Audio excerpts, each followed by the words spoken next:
This episode of The Couch is proudly supported by Porto Chicken. Fresh, not frozen. Grilled, not fried. Crown and Andrews Board Games. Fun for the whole family. And Scoot Airlines. Get out of here with Scoot. Hello Australia, welcome to episode 597 of another Big Couch. We have got a very big studio audience today for our 1 hour special. It is the Couch Comedy Special. Later I'll introduce the MC today, Steve Collins. You all know him very well from our travel segment. We're going to have a lot of fun. 8 comedians, 8 West Australian comedians, fantastic stand-up. It all starts now, episode 597. Give us a round of applause. Showtime on the couch. You can see it from your house. You can see it from your house. It's showtime on the couch with Fred and the best in town. Yeah, it's showtime on the couch. Oh. Hello Australia, welcome to a very, very special couch. 1 hour full of comedy. We've done a very special show today, produced by the one and only Steve Collins. Welcome to the show, Steve. Get us started. Thanks very much, Fred. Perth is full of comedians. There's a great comedic scene coming on here. There's shows every night in Perth. So we thought that we would show you some of the best of them around. We've got 8 great comedians on tonight, so let's not listen to me. Let's get started. Our first act tonight, he's from America originally. He's moved to Australia, but the FBI are still looking for him in America. He's one half of the Flying Camel, which promotes a lot of comedy here in Perth. This is a paid segment, by the way. Jimmy, your check bounced. Please welcome to the microphone all the way from Double Young, Jimmy Carrad.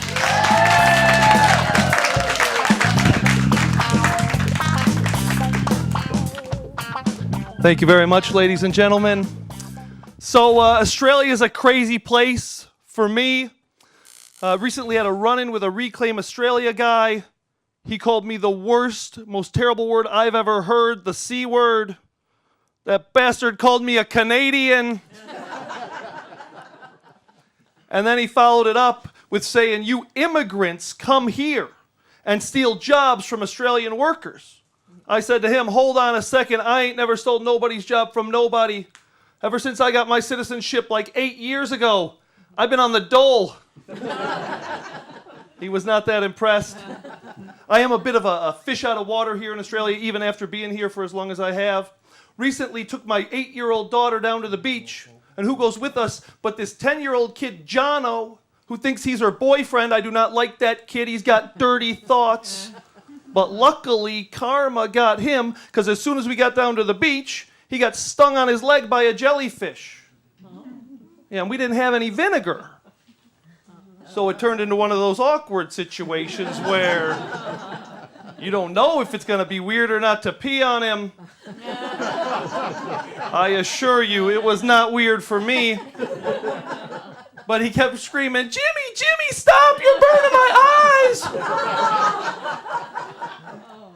And then for some reason, a couple days later, for unknown reasons, they revoked my working with children permits. Can't understand that. So I do have a couple of times where I've run into some weird situations. Recently, somebody yelled at me, "All cis males suck." I had no idea what that meant. So I got on the Google there and I typed in "cis males suck." And a video came up. And after watching that footage, I am pretty sure that I am not a cis male. I also accidentally posted recently an advert on Grindr, right? Yeah, turns out they do not sell coffee products. Yeah, but there was no shortage of baristas offering to give me 2 shots in my mug. Yeah, and there was a very good-looking African gentleman who sent me a photo of his nether regions with a caption that said, "I bet you like long blacks." I sent him back a message with a picture of my wife's A-cup chest that said, "This is a picture of my wife, As you can see from the photo, I prefer flat whites. A lot of my problems stem from the fact that I originally am raised in a trailer park for about the first 5 years of my life. A lot of drug problems, a lot of poverty in the trailer parks in America. Like, we were so poor we couldn't afford to have a pet dog or a pet cat.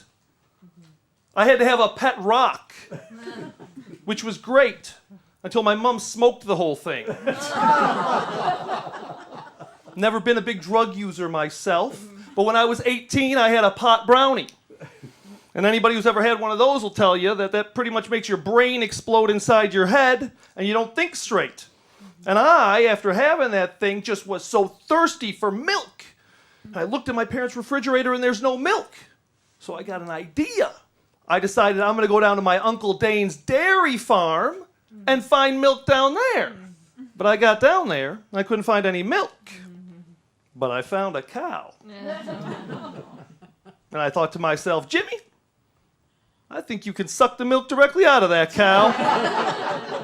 And everything was going great until my Uncle Dane came out and went, Jimmy, what the hell are you doing? That ain't even a cow. That's our prize bull. Which then everything started to make sense because I kept thinking, man, this cow's enjoying this way too much. And fresh milk tastes just terrible. Thank you guys very much for having me. Have a wonderful evening. Jimmy Koretz! Jimmy, great! Thanks, Jimmy! Well, our next act, he's a former military man who shoots from the lip. We call him the dog father because he loves dogs and dogs love him. Unfortunately, humans don't go for him all that much. But here he is with his arsenal of one-liners, Mick Gledhill! Hey everyone. You wouldn't read about it. I accidentally swallowed one of my kids' Lego blocks, and the moment it went down my throat, I thought, shit, a brick. Yeah, so just recently won a competition at my local Pizza Hut. They're going to make a pizza about me. It's got nothing on top and crusty. And it's got a soggy bottom. Yeah, I've just recently retired from the Defence Force after 20 years, and you know, we used to have a funny culture where if you did something for the first time, you would have to buy a carton of beer that everyone else drank, right? So if you jumped out of a plane, it was a carton. If you used a gun for the first time, it was a carton. If you drank a carton, it was a carton. I knew two people who were in the Air Force, who were virgins, got together, had sex, and then gave each other a carton. So I don't know if you heard that North Korea was going to send a missile to Kwinana, but they changed their mind when they realised it was going to improve the place.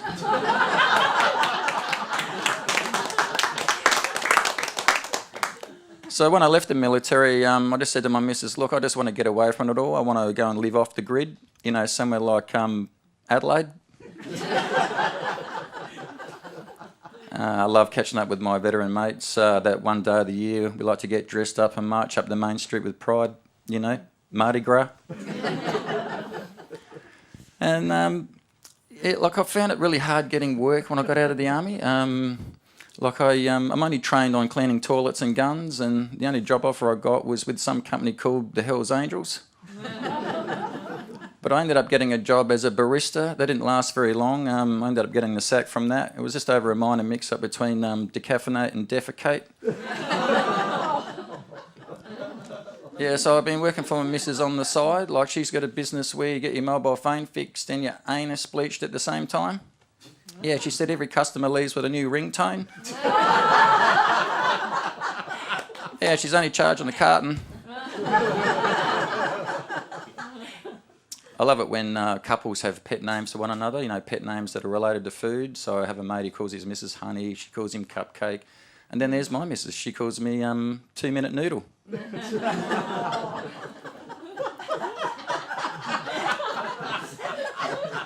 Sometimes it's Bondi. You know Bondi? Yeah, full of shit and nowhere near Manly. Yeah, we've got a couple of kids. We've named them after our favourite herbs in the garden. We've got rosemary, basil, and cannabis. And my wife, she loves a hairy chest, right? That's why she's got one.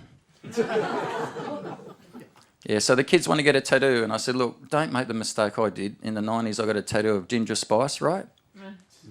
That's not that funny, madam.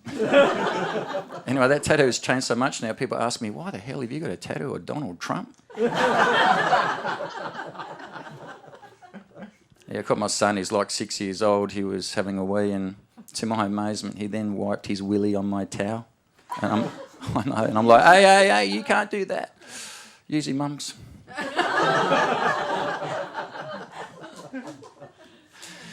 Yeah, so I bought the kids a dog.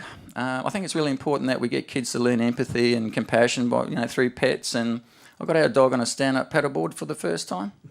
Yeah, I think he's a little nervous because he did a massive bog right in the middle of the board. Fred, I couldn't run out of that surf shop fast enough. Thank you, ladies and gentlemen. You have been a great audience.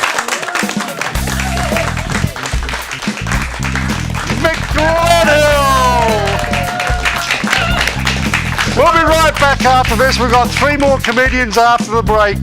See you then.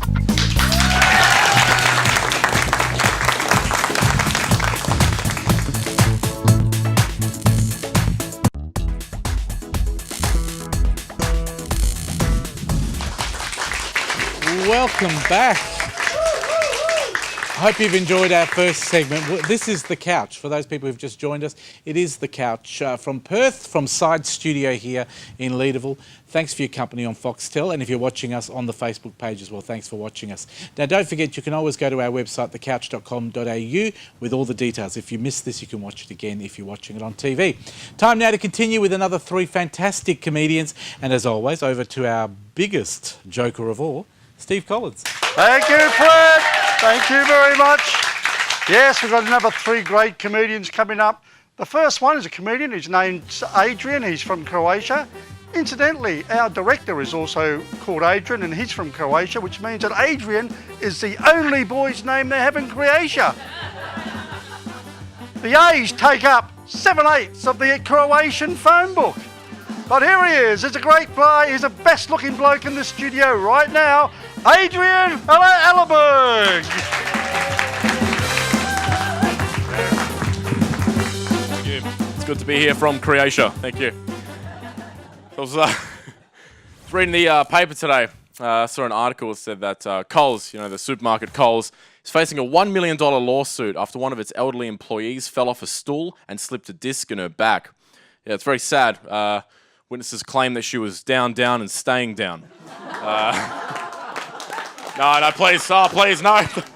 Don't encourage this. I'll tell you a bit more about me. My family originally came from Croatia, and when they settled here, they didn't have a whole lot of money because of the war and everything, so I moved to a bit of a dodgy suburb, yeah. And I realised how dodgy my suburb was when I was driving home from work the other day, and a car cut me off. On the back of that car, I saw 2 signs. One was L plates. The other was baby on board. Thinking, geez, that's either a teenage mother or a very clever baby. It sucks, man. Live in the worst street in the suburb as well. Like on my street, there's just rubbish in everyone's front yard, my street's in a state of year-round Verge collection. Last time the truck came past, half my neighbours lost their cars, It sucks. What else? Went out last Friday night. On the way, stopped off to buy some breath mints. Fellas, got to stay fresh. But made the mistake of buying Fisherman's Friend. Yeah. And I learned very quickly that there's such a thing as being too fresh. Jesus Christ, I need to be that strong. 3 hours later, I'm in the club trying to chat up a girl, and I can see her eyes visibly watering. And they clear the hell out of your nose as well. Pop a Fisherman's Friend, you'll be able to smell colours. Afterwards, did a bit of research though. Found out that Fisherman's Friend were originally made for the British soldiers during the First World War. Did you know that? That's true. So if they're ever captured by the enemy, they would take 2 and die instantly. That's good, we're learning. This is awesome. What else, man? Sucks, man. Let's get topical. I feel like everyone's sort of scared of terrorism these days. I feel like it's creating a lot of unnecessary fear. I was in Croatia visiting family when the Paris siege happened, I remember my sort of partly racist, chain-smoking auntie coming up to me the next day, just being like, Adrian, you need to be very careful of these terrorists. You never know, maybe they attack here next. Give you a bit of context, yeah? I'm in Croatia, small country, on an island, in this little village. I mean, this is like your stereotypical Eastern European village, you know? You got your hooded old women carrying vegetables down the road. There's just chickens where there shouldn't be chickens. Place hasn't fully recovered from World War I yet, you know? On top of that, the population's like 30 people and they're all related to me. Like, no terrorist is going to waste his time here. So I was like, oh, don't worry, Ted, I think we should be fine. She goes, oh, no. You don't understand how these terrorists think.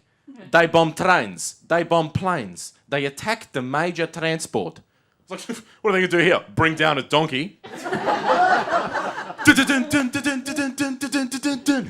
Hello, and welcome to Croatia Nightly News. Breaking news from the terrorist attack on Island Sholta. We cut now live to our field reporter, Tracy Karlich, via high-speed instant video feed. Tracy, what's happening?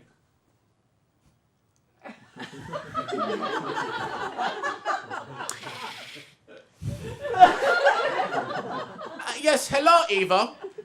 I'm standing here at the site of the explosion. The death toll currently stands at 1. Was that the person riding the donkey? No, that was the donkey. Here in Croatia, they are considered part of the population and can vote. We are very lucky that this was not a passenger donkey, only a cargo donkey. We can confirm that on board was 12 kilos of olives and 7 figs, making this the greatest blow to the Croatian economy since the Germans unexplainably left in 1945. And who is responsible for this most devastating attack? Well, police found the Afghanistani flag at the site and ISIS has claimed the responsibility, so local authorities blame Serbia. Guys, I'm Adrian Albert. Thank you very much. Adrian Albert! Thank you. Oh, I'm sorry that I mentioned Croatia before, because now I'm in danger, aren't I? Our next guest is a man of many faces. Unfortunately, he's wearing his original today.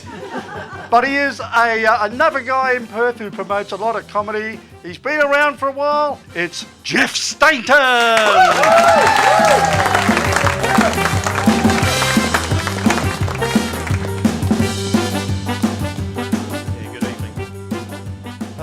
Tourism WA are running a competition at the moment. They want someone to come up with a logo to try and attract people to come to Perth for a holiday. And I've put an entry in, and it's in here. That's my entry. Okay, shark attacks, not very funny, especially if you're the one being attacked. Anyway, I thought that, I do a bit of research on this, and the University of Florida, they've come up with statistics, and they reckon that we've got 1 chance in 11.5 million chances of being fatally attacked by a shark. And I thought, how do they come up with that? I mean, for a start, there's got to be factors involved in this. For example, factor number 1, don't go swimming and 0 chance. And if you happen to be walking along the beach and someone reels in a 6-metre great white shark, don't do something stupid like stick your head in its mouth for a selfie. Not a good idea. And I can see the story on the front of the newspaper the next day. Man dies giving head to shark. Right, well, they came up with some more statistics. They reckon that we've got more chance of being killed by a coconut hitting us on the head. Well, that's good. That's why they don't have coconut trees on Cottesloe Beach. More chance of dying in a dog attack, more chance of our lotto numbers coming out of the barrel, and more chance of the Fremantle Dockers winning a flag. And the Dockers are my team as well. Okay, so look, here's a hypothetical situation. I could go out and buy myself a New Zealand fur seal costume, because there's now an established colony of New Zealand fur seals that have moved to the west end of Rottnest Island and taken over. Hey, not bad. Not only do New Zealand people want to come here and live, now their seals want to come here and live. And they're probably claiming Centrelink benefits, probably eating our fish, probably having sex with our seals.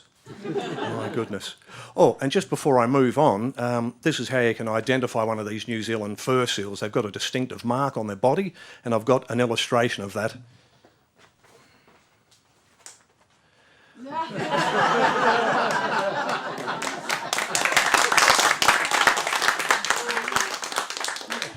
Okay, so I've got my New Zealand fur seal costume. I jump into a boat, I go to the west end of Rottnest Island, get into the costume, cover myself with ox blood, whale oil and fish guts. So I'm all covered in chum, but not this kind of chum. Because that would increase my chances of being attacked by a dog. And besides that, if a shark saw me with a Rockingham IGA shopping bag, then that would decrease my chances of being attacked by a shark. Shark would probably think, am I really that hungry? Maybe I'll go look for a rotting whale carcass. But then again, on the other hand, if it was a Nedlands IGA shopping bag, then the chances of an attack would go through the roof. The shark would probably think, right, you great big fat, rich, arrogant, Porsche driving, tax evading wanker, I'll have a piece of you. Ah! Of course, sharks don't make noises like that unless it happens to be a Hollywood movie. Okay, so I'm suited up, I'm chummed up, I dive into the water, swim out amongst a school of salmon and start behaving like this. Okay, you great white mother trucker. You want a piece of me, do ya? Bring it on. Oh, come eat me, come eat me, come eat me, come eat me, come eat me. And all of a sudden, after a few moments, a huge dorsal fin pops up out of the water and starts heading my way, and the school of salmon part. And am I scared? No, because I've got one chance in 11.5 million. It's not going to happen. The odds are stacked in my favour.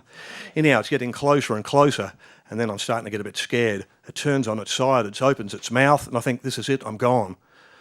But just before it got me, from out of the blue, a coconut fell from the sky and hit me on the head, and that was it, game over.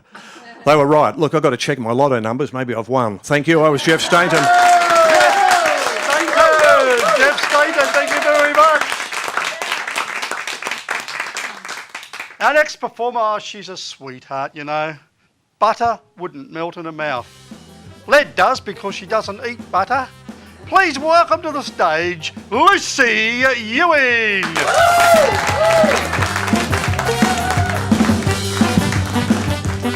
Hello. I do eat butter and I love it. It's amazing. Hi, as you heard, my name is Lucy. I'm married. I've got 2 beautiful children. I'm a school teacher. So I'm really giving stand-up a go for the novelty of being listened to. It feels so good. Strange, but wonderful. I look after other people's kids all day long. I come home, I look after my kids. I'm surviving by imagining myself in a kind of reverse Hunger Games, where the objective is to murder as few children as possible. So far, so restrained, it's good. No, I love teaching. It's a fabulous job, very rewarding.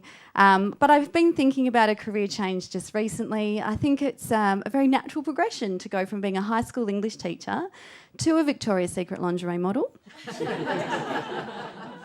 I see those models on the catwalk. I'm so inspired by them.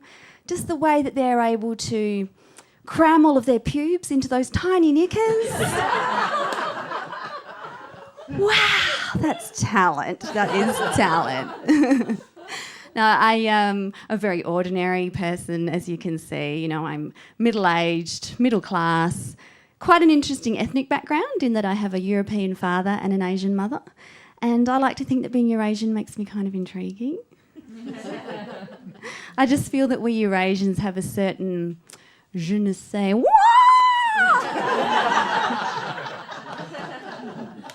If you didn't laugh at that, you're a straight up racist. That's what you are.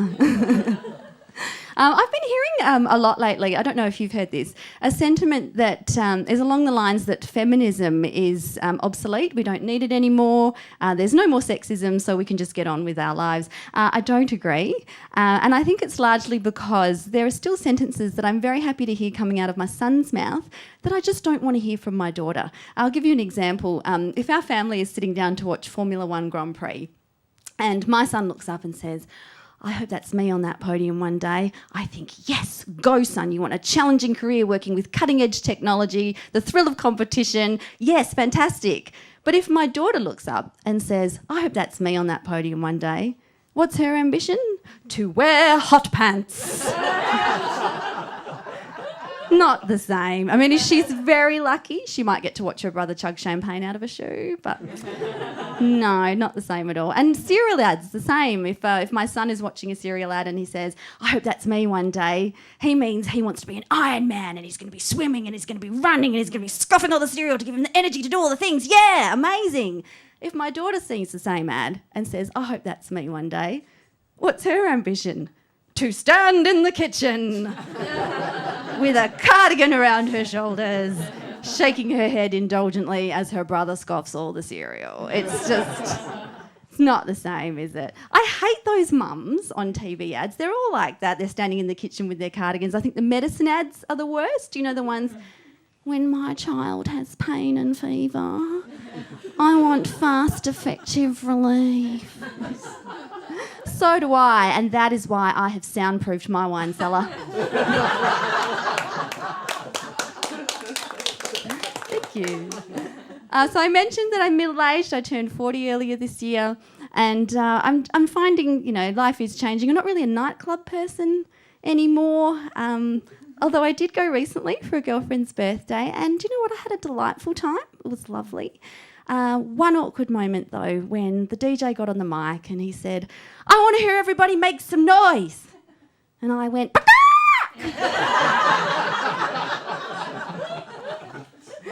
because he wasn't specific. Thank you so much for having me. That's my time.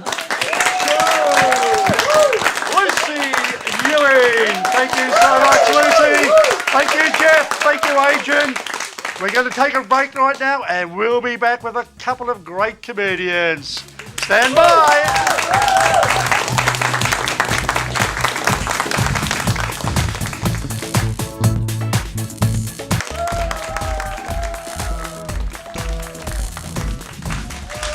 Welcome back. Aren't the audience amazing? Give yourself a round of applause, audience.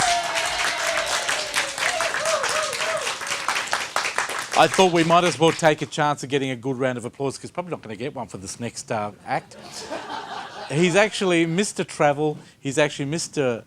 Producer of radio on 6PR extraordinaire, legendary producer as we call him at 6PR. But today he's doing a bit of stand-up comedy, which is unusual because normally Steve and I sit down and do sit-down comedy, but today it's stand-up comedy. Please welcome him, the MC of today's comedy, the guy who put it all together, Steve Collins.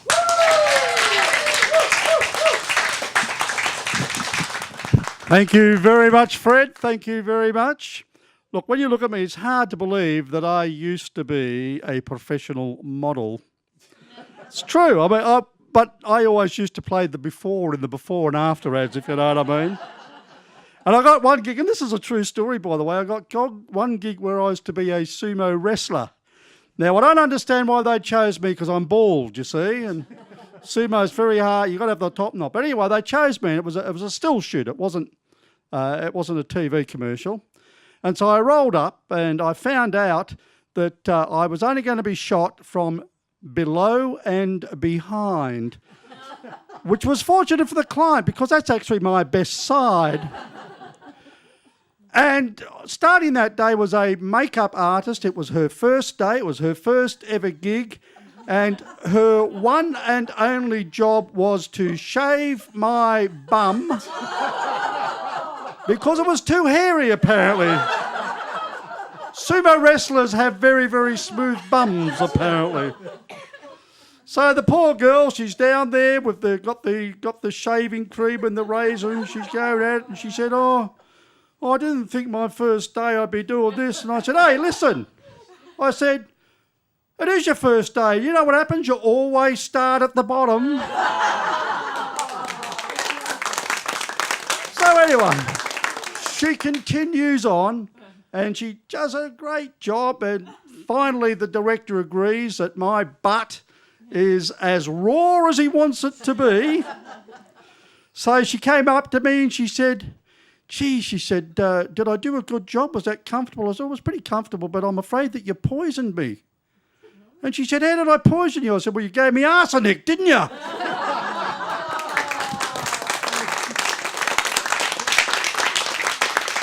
Anyway, our next act, Nick, he's an architect, he's a comedian, and he's a fervent couch surfer. And unbeknownst to good old Fred here, he's actually rented out this couch to backpackers for the next couple of months. So please remain seated because he'll rent out your seats as well. So please stamp your feet, applaud, but do not stand up for Nick Moniz. Yes, hello. I started doing comedy for the same reason a lot of people become vegans. You know, not for any sort of fulfillment, but just so I could tell people about it. It's good. I know you guys are probably looking at me wondering what my biggest weakness is. It's probably that I'm deeply in love with myself. Like I think for most people, their worst nightmare is getting trapped in an elevator. That's like my biggest fantasy, you know? Just mirrors on both sides and never any reflection of myself. 2 minutes in there, I'm down to my jocks. It's nuts. No, it's good. I just moved into a share house. I've got 10 roommates, 2 guys I went to high school with, and a family of rats. But you know, when I was living at home, my mum was doing all my cooking and washing and cleaning. But me moving out was still really hard on her, you know, because now she's got to commute an hour each way just to get those jobs done for me. So, no, I'm a 24-year-old heterosexual man with daddy issues. None of you on board, that's fine. Dad wasn't either, and that's probably why I'm up here trying to win the approval of thousands of people on television. So I feel like you guys met that with actual sadness. Like it's not all bad. I am making progress. I've stopped dating girls that look like my dad. So just kicking goals. No, thank you. No, but like I said, I moved out of my share house. Moved out of my parents' house into a share house, and I think the best thing so far is finally about being able to have sex without my parents listening. Sorry, not listening, just overhearing. Like I don't think they were actively listening. That's a bit bloody full on. Although it would mean Dad's showing some interest in me, so take that one. No, but like my girlfriend and I have been sort of taking the opportunity to spice things up a little bit. We've been doing this thing where we'll go out to a bar, pretend we don't know each other, and I've got to try and pick her up. I think the only problem is she's forgotten how terrible I am with women, you know? Because I just spent 20 minutes creepily staring at her before heading home and playing Xbox alone till 3 a.m. I mean, I had a banger of a night, but expensive Uber for her. I think she's from Minnesota. She's from the United States. She's from a really cold part of the country, like lots of ice, lots of frozen lakes. But it's really cool because they build these houses out on the lakes and they've got gas, electricity, running water, a loving family, you know? And I can't help but think that's very different to the houses we build on ice in WA. Just like... it's completely different. But... No, what she finds amusing is that in Australia we think it's acceptable to wear like t-shirt and shorts in the middle of winter. You know, because like it's a little known fact actually that Douglas Mawson, the famous Australian Antarctic explorer, actually crossed it in a bintang singlet and double pluggers. Got to the other side, glassed a penguin, it was loose. No, I'll leave you on this one. We fly back and forth between the two countries a fair bit, and I've got a favourite airline now, Jetstar. You know, like it's the most bogan airline, and I just wish they'd embrace that. You know what I mean? Like, how good would it be to step onto a plane and just hear this? Yeah, g'day dickheads, this is Captain Bazza speaking. We're going to be cruising at an altitude of 30,000 feet today, which is about as high as I was last night. We've got a couple of loose units serving you in the cabin today. Shazza and Kazza will be handing out complimentary pingers and VB. And please, remember when we are landing, have your seats in the upright position because we will taxi straight through the McDonald's drive-thru. You know what I mean? I just think that'd be amazing. You know, and such a simple business model for Jetstar because they only need one destination, Bali. Just anyway, you guys have been great. Thank you very much. Cheers. Nick Moniz. Thank you, Nick. Our next act, he's from Liverpool, the home of the Beatles. So we're not going to be showing subtitles under his act at all, not at all. But Nick, he looks like John Lennon after he was cremated, of course. Could you please give a livable kiss to John Pinno?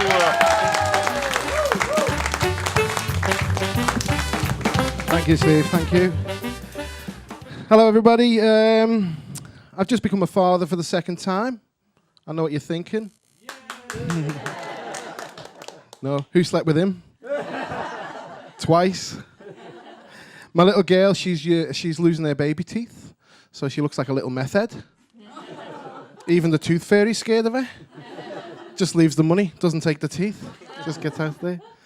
Our second child was an emergency delivery. Why do emergencies happen at 2 o'clock in the morning? Why don't they happen now while we're all having a good time and we don't have to take any notice? But it's 2 o'clock in the morning and the wife turns to me and gives me a nudge. She said, "Oh, babe, I think I'm having a baby." I said, "What, you're only telling me now after 9 months?" She said, "I think my waters are broke." I said, "Oh, I just thought you pissed the bed again." I'm not messing, guys. She jumps out of bed. She's running around in circles. She runs down the corridor. She runs into the toilet. And she sits down in the toilet. I think to myself, it's a bit of a dodgy time to be going to the toilet. I thought you were having a baby. So I runs in. I says, "You okay?" She said, "Oh, she had a knickers on her pyjamas around her ankles." And she said, "Rip them off, rip them off." I thought to myself, I haven't heard that for a while. So then, honestly, guys, it's a true story. She jumps up and she runs and she jumps into the bath. I thought, what's a bit of a strange time to be getting a bath, you know? I put on some, romantic music, a bit of candles. So she said, no, I'm going to have the baby. I'm going to have the baby. You need to ring an ambulance. You need to ring an ambulance. So guys, listen, we all use social media, yeah? We're all on our Facebook. We all take pictures of ourselves and post them without any problem. Do you think I could find the pad, the keypad to ring an ambulance? No, couldn't. I was just looking at it like this. I eventually found the keypad. 999. That's not me to book, eh? 911. And that's that. Oh, I'm panicking. Then from the bath, 000, you pommy prick. Okay. That kicked me into action. 000. Hello, emergency services. I said, send an ambulance. My wife's having a baby. Send an ambulance. He said, which service do you require? Coast Guard. Just putting you through. So, he puts me through to the ambos. He said, ambulance, puts me through to the ambos. The guy answers, he says, hey, sir, how can I help you? He said, wife's having a baby. I need to send an ambulance, He said, okay, sir, calm down. He says, what's your address? So I tells him my address. He says, what's your suburb? I tells him my suburb. He says, what state you're in? I said, I'm in a terrible state. The wife's having a baby. What? Send an ambulance. He says, no, sir, what state in Australia are you in? I said, well, I'm in Perth. Why'd you ask? He said, because after midnight, we go national. I said, that's interesting. How's that been going for you?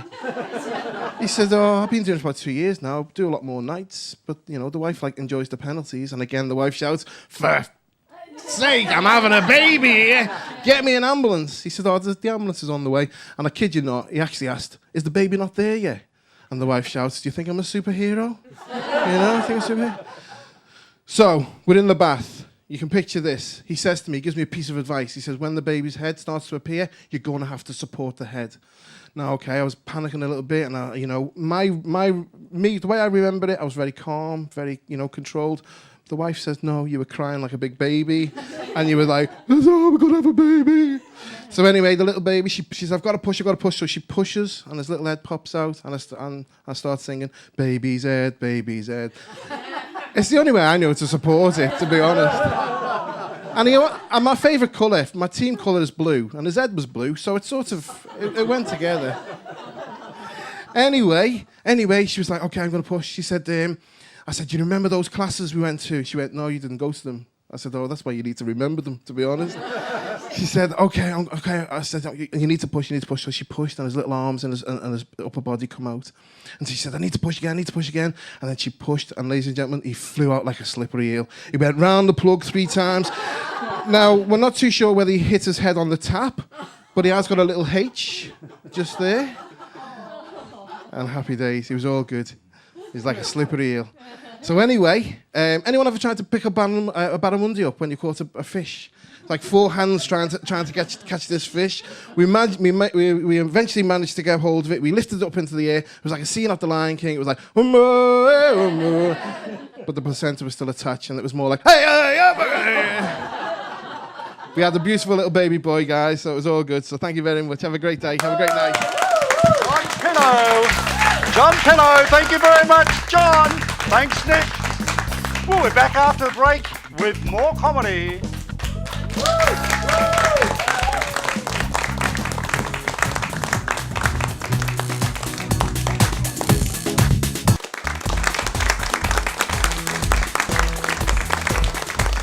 Welcome back to our 1 hour special of The Couch. It is a comedy stand-up hour from Western Australia.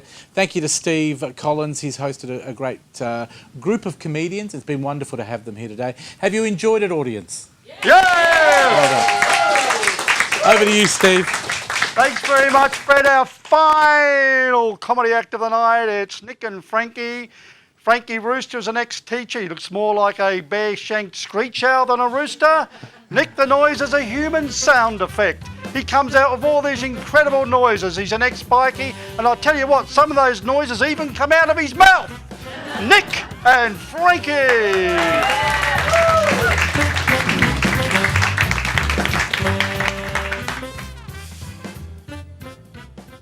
Hey, Nick. A lot of people in the audience looking at it right now going, oh no. Couple of old guys. They can't be funny. Shouldn't they be home watching My Kitchen Rules or something? But no, ladies and gentlemen, we're here. Where? And fear not, tonight, Nick the Noise and I are not going to do any sexist, racist, homophobic, xenophobic, misogynist, Wait a minute. chauvinist, gratuitously profane, drug-infused, disparaging, or personal attack humour of any kind. Well, that's us. Thank you very much. No, just kidding. Actually, Nick and I haven't performed together as a duo for almost 15 years. You know, we had to stop. Same old story. Yeah. Marriage, kids. Prison. I'll tell you a bit about me. I spent the last 25 years in the Catholic education system. Se nomine Padre, se Filii, se Spiritus Sancto, mangiati pasta fagioli tutti quanti. Ave Maria, Madre di Dio, non ci sta un pane pomodori ca. I'm a bikie and I spent the last 30 years driving trucks.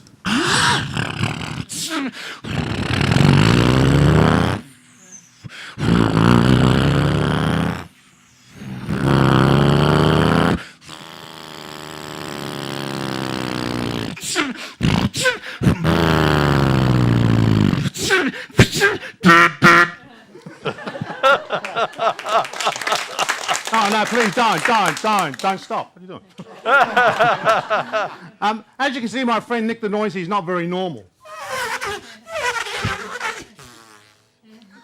He suffers from CAHND. That's compulsive attention hyperactive noise disorder.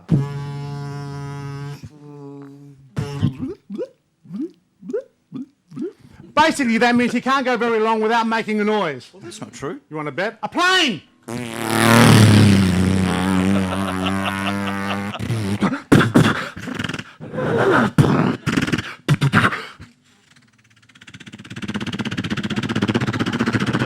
Where's Rambo? But back in the day, Nick and I, we had a lot of fun on the road. Did? Especially in the outback. Oh, the Outback. You remember the outback? I do.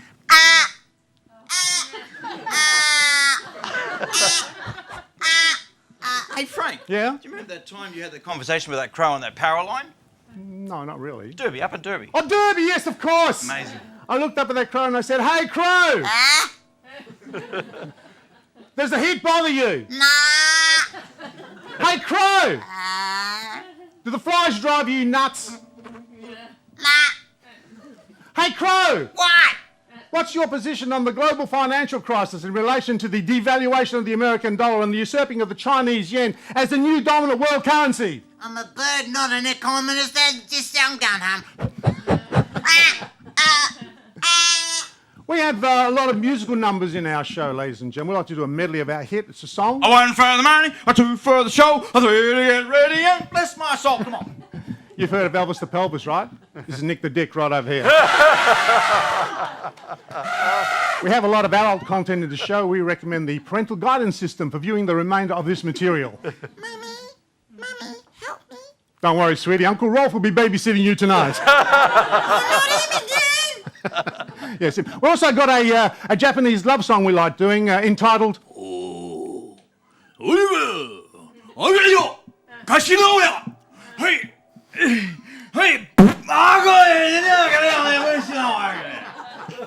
Roughly translated, that means one Powerball and we're out of here. Oh, we're getting the wind up. We also like to do a little Italian love song entitled Apra la finestra, disgraziato, di spacca la faccia. Which we've also translated into Chinese as...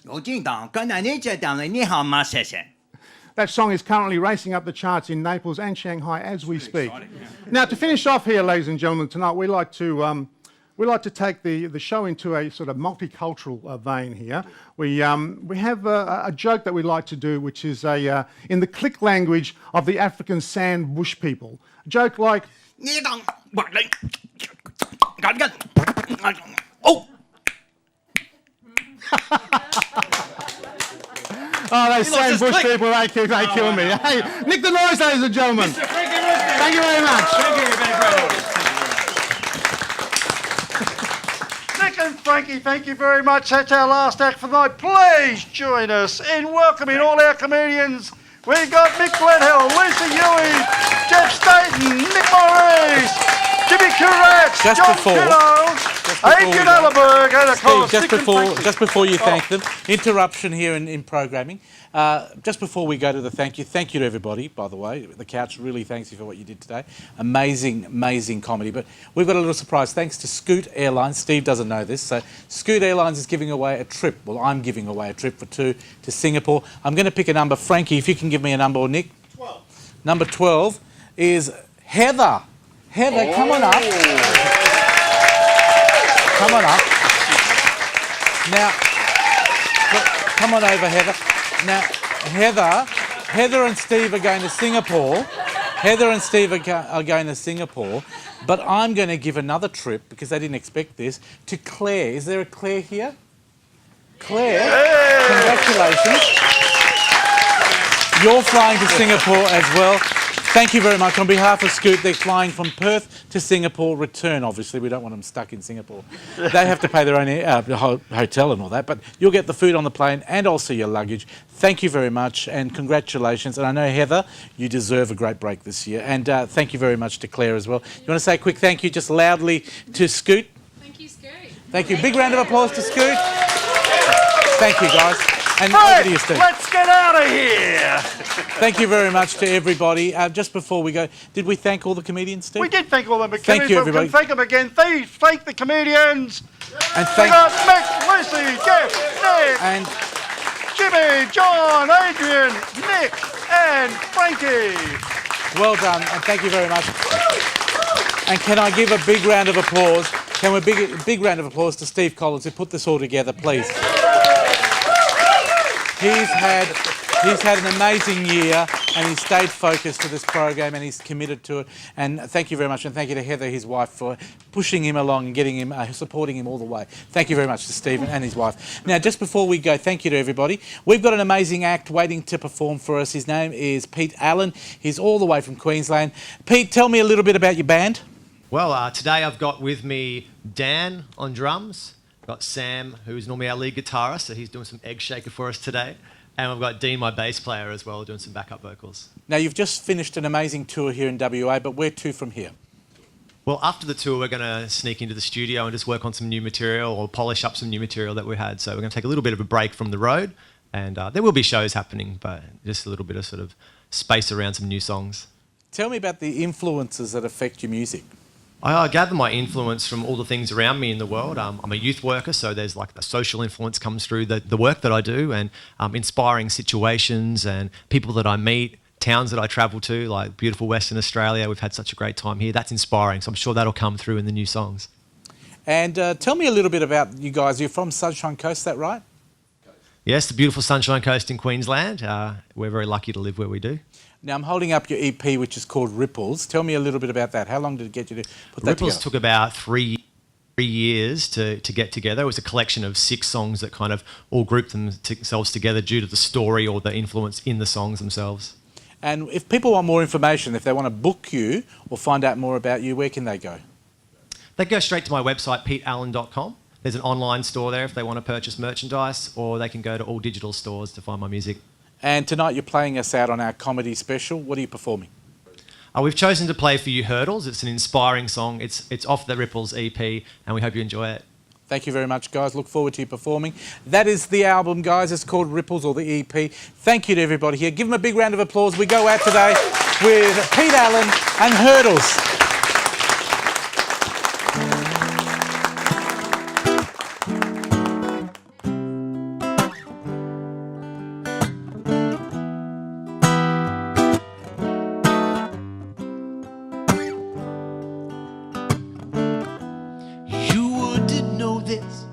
But I've always looked up to you,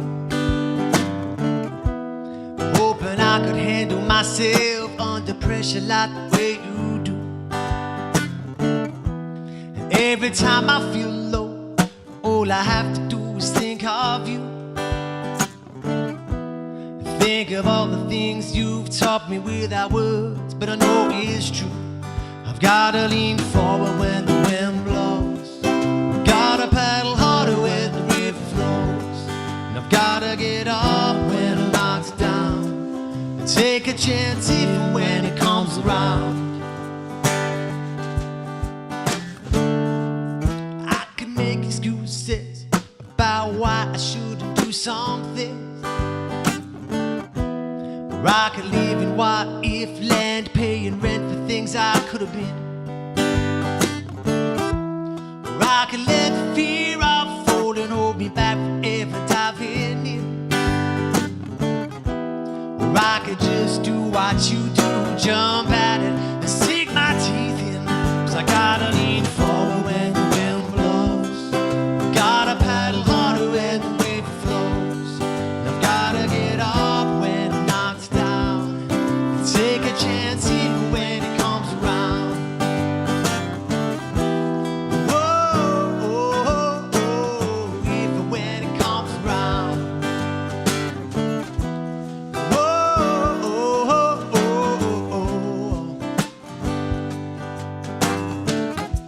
But you wouldn't want people to know what's in your heart. Oh, 'cause then they know you don't rate yourself like you should, no, not by far. But I'm here to tell you that it's our perception of you that's true. And we're all sitting here thinking, man, how can I do all the things that you do? 'Cause you always lean forward when the wind blows, you always paddle harder when the river flows, you always get up when it knocks down, and take a chance even when it comes around. Yeah, you always lean forward when the wind blows, always paddle harder when the river flows, you always get up when it knocks down, and take a chance even when it comes around. But life is full of hurdles, you can jump them one by one, and life will tell you lies and make you think it can't be done. But just remember all the things that you have overcome. You've already overcome. Who gotta lean forward when the wind blows, you gotta paddle harder when the river flows, you gotta get up when you're knocked down, and take a chance even when it comes around. Yeah, you gotta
This episode of The Couch is proudly supported by Porto Chicken.